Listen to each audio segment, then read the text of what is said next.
Hi boys and girls. Today, to start our realistic fiction lesson, I am going to read you a sample realistic fiction story. And this author is, it is a kid just like you. I can't find the author's name, but it does have, I'm going to show you real nice and close. It has a Meet the Characters page. That's kind of what we did when we were coming up with our characters. So there's Maria here. It says Maria's 10. She's an only child. She lives with her divorced mother. She likes to bake and cook and usually has her nose in a book. Linda is 12. Linda's a big talker with big ideas. She loves technology and gadgets and hates that the cabins do not get TV reception or the internet. Jake is 11. He's a smart boy who enjoys playing tricks and shooting hoops on the basket outside the cabin. And Kai is 11. He's spending the summer with his grandma. He likes to swim, fish, and play with his dog, Tucker. So they have a description of their characters and seem to know them well too before we even get to read the realistic fiction story. Now, this story is called The Writing on the Wall. It says, my brother and I were in the kitchen. She was braiding my hair.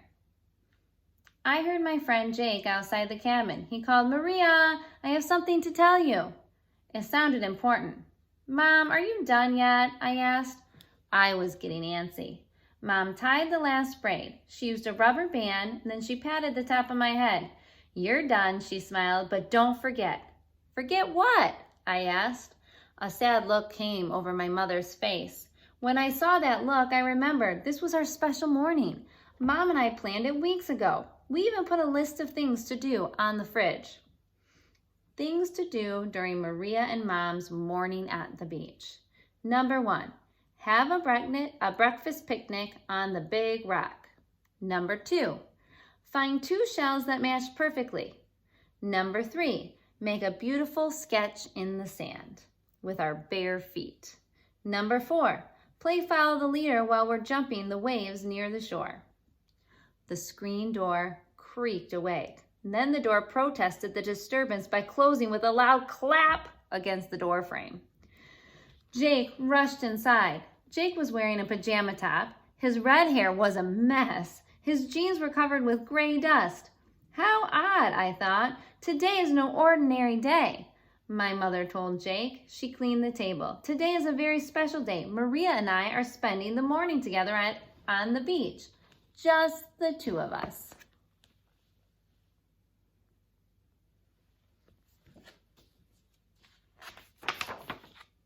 Mom left the kitchen. Then she poked her head back in. She said, don't forget, dear. She looked worried. Maybe she thought I might go with Jake. Well, I did want to go with Jake, but I wouldn't do that to my mom. My mother left the room. Then Jake said, you have to come to the cave, Maria, right now. I have to show you something amazing. I tried to act like I was uninterested, but I must admit that I was curious. Jake's father had found the cave a week ago. Jake loved it there. Linda, Kai, and I all loved the cave too. It was our own private place. We were going to meet there later. You can show me the surprise later, I said. This morning is my time with my mom. It won't take long, Jake begged. I promise. Was Jake playing a trick on me? He loved to play tricks. I liked Jake's tricks most of the time. They never hurt anyone. They never made anyone feel sad or look bad. Jake begged again. Please, come with me now. I heard Mom walking back and forth upstairs. She was getting ready for our special morning. She was whistling. She sounded very happy. I didn't want to hurt my mother's feelings. I didn't want to hurt Jake's feelings either. Plus, I really wanted to see what Jake had found. Maybe I could make them both happy. The cave wasn't far from my cabin. I could run there and back. I could be back before my mother came downstairs. She would not know I left. Hurry, I told Jake as I ran out the door. I leaped down the porch steps. The rays from the morning sun beamed into the cave. The rays lit up the walls inside. Okay, I said, show me. I was beginning to worry. What if Mom went downstairs to pack our picnic basket? She would not know where to find me. We went inside. Jake pointed to the cave wall. Look, he pointed to something carved in the wall. It's a stick figure of a girl. The girl had her arms in the air. You see that?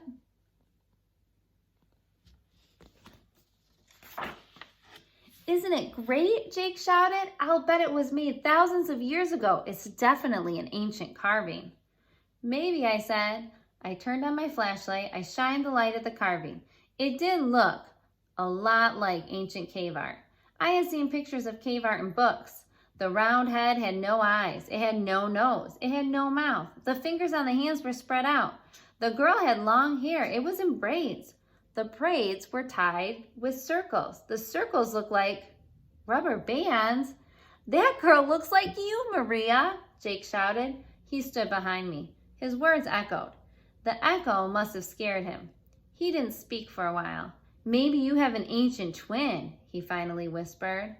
I thought about the girl on the wall. Did I really have an ancient twin? Did she wear her hair in braids like me? Did she jump waves? Play follow the leader? Did she have picnic breakfast on the big rock? Did she keep her mother waiting? I moved toward the cave opening. I have to go, I told Jake. What about your ancient twin? I don't have an ancient twin, I said. I have a modern day twin. Ancient twins don't wear rubber bands. And Jake? Jake was shuffling his feet. He was staring at the floor of the cave. He looked guilty. I pointed my light. The floor was covered with gray dust. Jake was trying to kick away the dust. The next time you carve ancient pictures on the walls, wash the stone dust off your jeans, I said. Then I gave a little laugh. You can use my flashlight if you want to stay here and rework your carving. Maybe you can trick Linda. I said goodbye. I ran home. Mom was at the kitchen table. Her back was to the door. Her shoulders seemed to be frowning. That made me sad too. Mom didn't hear me come in. The empty picnic basket was on the table. I opened the refrigerator. I took out the food we had made last night. I packed the basket. I said, I'm sorry, Mom. I shouldn't have left you. Not even for a minute. I hope you will accept my apology. I also hope that you will be willing to change your plans instead of spending the morning together. Let's spend the whole day together. Mom didn't say a word. She just hugged me. Then she took my hand. She walked away from the cabin. We headed to the big rock. This was where we liked to watch the waves wash ashore. The morning sun followed us, smiling brightly. So here's Maria and her mom.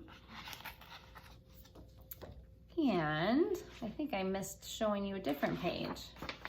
Here was her mom, now facing the door, being a little bit sad, right? So I want you to think about yesterday, I had told you about speaking in first person as you're writing. And in the story, the author chose the main character to be Maria. And Maria is the one telling the story. If you read the first sentence, you know right away. My mother and I were in the kitchen. She was braiding my hair. I heard my friend Jake outside the cabin. He called, Maria, I have something to tell you. It sounded important. So, as we're thinking about our story, and I gave you that example because I thought maybe you might want to use that first person narrator, or that's what we're gonna try. So you're gonna be the main character. So we might, there's our learning target, write a first person. I can write in a first person voice. And when you write in a first person voice, you're going to take on that character and you're going to use words such as I, me, my, and we. Compared to she, her, he, his, you're going to take on your main character. So yesterday we started writing about, we got our lead written down. So I have the shh, I heard is the tow rope